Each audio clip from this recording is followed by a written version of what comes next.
नमस्कार दोस्तों। समय, मौत और ग्राहक किसी का इंतजार नहीं करते। बावजूद इसके हम किस बात का गुमान करते हैं, मेरी समझ से परे है। जैसे ही समय बदलता है, हालात स्वतः ही बदल जाते हैं और हालात बदलने के साथ आंगन में दीवार खींचा जाता है। और कुछ ऐसा ही वाकया हुआ रोशन सेठ के साथ। रोशन सेठ अपने दरिया दिली के लिए जाना चाहता था। हाँ, आज रोशन सेठ नहीं रहा, बस रोशन रह गया है। उन्होंने महसूस किया कि माँ बाप के गुजर जाने के पश्चात घर में कैसे हालात पैदा हो गए हैं। कौन जिम्मेदार है? क्या स्वतः ही इसके लिए जिम्मेदार है? कभी दरिया दिल के लिए जाने जाना वाला रोशन सेठ आज अपने जीवन को रोशन नहीं कर पा रहा है। कुछ इसी उधेड़ बुन में वो नौकरी के तलाश में अपने शहर से बाहर भटक रहा है। हाँ, अपने शहर में तो नौकरी नहीं कर पाएगा ना। उनके नाम के साथ सेठ भी तो जुड़ा है। वो अपना दर्द किसको बताए, कुछ सूझ नहीं रहा था। अपना शहर छोड़ के दूसरे के शहर में जाना और वो दर दर भटकना, उसे अच्छी तरीके से मालूम है कि जब माँ बाप जिंदा थे तो उनका शहर में क्या रुतबा था। लोग उसको नमन करते थे, आदर से देखते थे और वह भी एक आज्ञाकारी पुत्र की तरह। हाँ, आज्ञाकारी ही तो था। और आज्ञाकारी होने के अलावा बड़े भाई का दायित्व भी तो उन्होंने अच्छे से निर्वहन किया है ना। अपने छोटे भाई के शिक्षा और जीवन को संवारने के लिए उन्होंने क्या क्या यत्न नहीं किया है। बावजूद इसके कोरोना में माँ बाप के मरने के पश्चात आज वो दर दर भटकने के लिए मजबूर है। हाँ, अब तो बच्चों के पालन पोषण का भी प्रश्न है। 2 जून की रोटी के लिए वो कहाँ कहाँ भटक रहा है। कभी सेठ हुआ करता था, आज मुनीम की नौकरी के लिए भी तरस रहा है। वो भी शहर के बाहर गुमनामी के जिंदगी के साथ। रोशन जो कभी दूसरे के जीवन को रोशन करता था, आज अंधेरे में गुमनामी में स्वयं के अस्तित्व के लिए लड़ रहा था। और कुछ इसी प्रकार के वाक्यात उसे अपने शहर से दूर दूसरे शहर में बस सामना करना पड़ रहा था। अरे, त्योहार तो करीब आ रहा है। हाँ, दीपावली और उसके 6 दिन बाद छठ। लेकिन आज भी वो बस रोजगार के तलाश में इधर उधर भटक रहा है। कोई नौकरी नहीं, और नौकरी मिले भी कैसे। काश हुनरमंद तो था नहीं रोशन, बस सेवा भाव में ही पूरा जिंदगी बिता दिया। माँ बाप के सहारे उन्होंने अपने जीवन की मुक्ति चाही, लेकिन माँ बाप के नहीं रहने से घर के आंगन में आज दीवार खींच दिया गया। हाँ, उसके सामने कोई विकल्प नहीं था। बच्चों की मुस्कान, पत्नी की वो डिमांड, किसको किसको पूरा करे। आज तो भूखा भी है ना रोशन, हाँ पैसे नहीं है ना, लेकिन घर तो जाना है, बच्चे इंतजार कर रहे हैं, पत्नी इंतजार कर रही है। हाँ लेकिन किस मुंह से जाए। बस कुछ इसी उधेड़ बूंद में उन्होंने अपने घर वापसी के लिए ट्रेन में कदम रखा। आज तो उसके पास पैसे भी नहीं है ना, विदाउट टिकट यात्रा कर रहा था रोशन। जेब में पैसे से भरा हुआ जेब आज चवन्नी के लिए तरस रहा है, भूखा भी है लेकिन मजबूर है जाने के लिए। वो चाह रहा था कि समय थम जाए। स्टेशन आने के साथ ही उसके हृदय की धड़कन बढ़ने लगती है। करे तो करे क्या, जाए तो जहाँ जाए कहाँ। जिंदगी भी कितनी अजीब है ना दोस्तों। जिस चीज से हम सरोबार होते हैं वही सब तमाम चीज़ कभी कभी हमसे दूर चले जाते हैं और हम तरसते हैं उन तमाम चीज़ों के लिए जो चीज़ हम बांटते थे। कितनी विडंबना है रोशन के जीवन में। हाँ रोशन नहीं, सबके साथ ऐसा ही होता है। इसीलिए तो बोला जाता है ना, समय सबसे बड़ा बलवान होता है दोस्तों। हम तो इसके गुलाम हैं, हाँ, लेकिन हमें मगरूर रहता है कि आज जिस हालात में हैं यही हालात सदैव बरकरार रहने वाली है, और शायद हम गलत सोचते हैं। बस स्टेशन दर स्टेशन, बस उनके शहर का स्टेशन आने को था। बताए तो बताए क्या, मुंह दिखाए तो दिखाए कैसे। बस कुछ इसी ख्यालात में रोशन गम में डूबे जा रहा था। आंसुओं की कोई सीमा नहीं होती, और ये जब बरसता है तो सैलाब का ध्यान आ जाता है।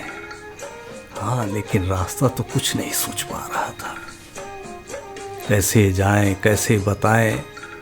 बच्चों को क्या बोले, बच्चों के लिए ड्रेस कहाँ से लाएं, घर की आवश्यक सामग्री कहाँ से कलेक्ट करें। उसके सामने कोई रास्ता नहीं था, लेकिन जाना तो था। आज समय भी नहीं कट पा रहा था, और होता भी है जब हमारे अच्छे दिन होते हैं तो सदी भी लम्हों में बच जाती है, और जब हार्ड टाइम आता है, जब कठिन टाइम आता है तो लम्हे भी सदी की तरह लगते हैं। और वो चाह भी रहा था कि आज समय थम जाए, लेकिन मैंने कहा ना दोस्तों, समय, मौत और ग्राहक किसी का इंतजार नहीं करते, किसी का इंतजार नहीं करते। ये हकीकत को लिया हुआ है। हम जीवन में अप एंड डाउन तो देखते हैं, लेकिन कई बार शायद इसे समझ नहीं पाते, और यही हमारी सबसे बड़ी भूल होती है। जैसे ही स्टेशन से रोशन,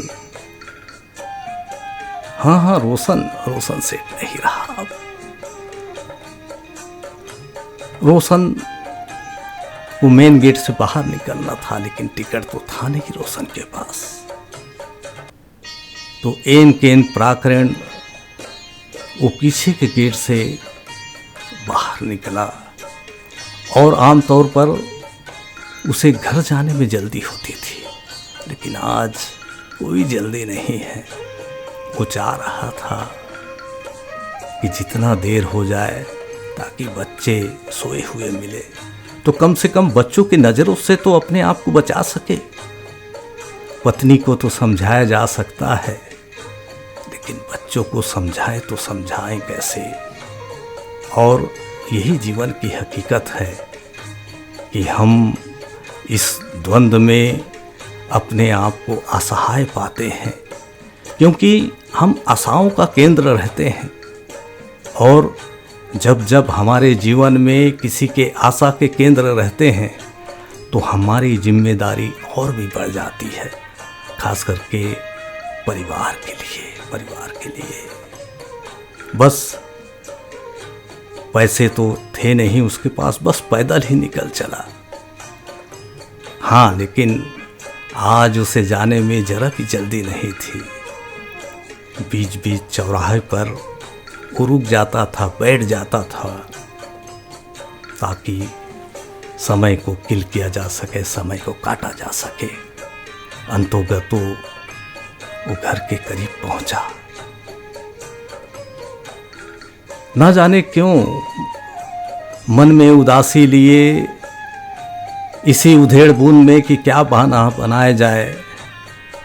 बस बहाना जिंदगी का एक सहारा था, लेकिन क्या बच्चों के मुस्कान के सामने ये बहाना टिक पाएगा? पत्नी जब घरेलू सामान की डिमांड करेगी तो क्या वो जवाब दे पाएगा? शायद नहीं। हाँ, जैसे जैसे वो अपने घर के करीब आ रहा था, ना जाने क्यों लग रहा था कि जिंदगी की यह लीला यही समाप्त हो जाए तो कितना बेटर होगा। हाँ, लेकिन मौत का भी नियम है कि वो समय के पहले नहीं मारती, और ऐसे हालात में तो और भी नहीं मारती, और होना भी नहीं चाहिए, क्योंकि आशा के केंद्र रहते हैं ना।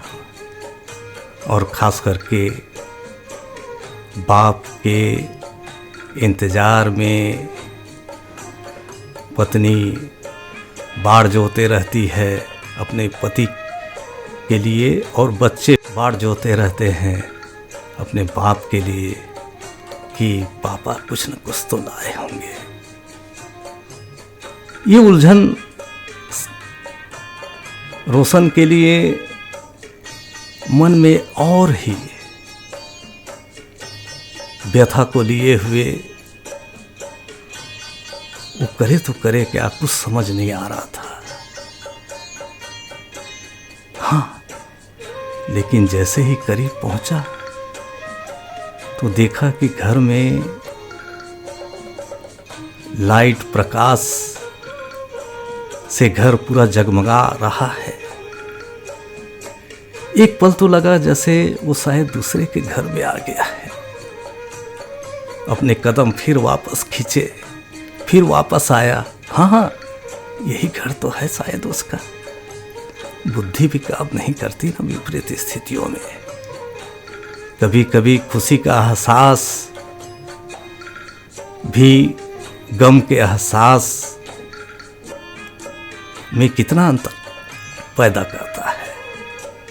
अपने आंखों में विश्वास नहीं होता, और कुछ ऐसा ही वाकया रोशन के साथ हो रहा था। हाँ, लेकिन उन्होंने हिम्मत करके घर की चार दीवारी को क्रॉस किया। देखा कि पलंग में सोनू बैठा हुआ है। हाँ, वही सोनू तो है, नौकरानी का बेटा, जिसके शिक्षा दीक्षा के लिए रोशन सेठ ने बहुत ही हेल्प किया था। और सोनू आज एक बहुत बड़े कंपनी में अधिकारी है, और उसके मन में उसके प्रति भावना है कि सोनू, हालांकि उसका बेटा नहीं है, बावजूद इसके ही सोनू को उन्होंने उसको मकाम पहुंचाने के लिए बहुत ही यत्न किया है। जैसा कि माँ बाप करते हैं, और शायद उसी का परिणाम है। हाँ, लेकिन ये कैसे हुआ? त्योहार करीब आ रहा है और सोनू यहाँ घर में। हाँ, लगा जरूर ही ईश्वर आपके सत्कर्मों का फल देता है। हाँ, देता है ना। जैसे हमारे कृत्य रहते हैं, काम रहते हैं, वो बूमरैंग की तरह हमारे जीवन में अवश्य ही वापस आते हैं।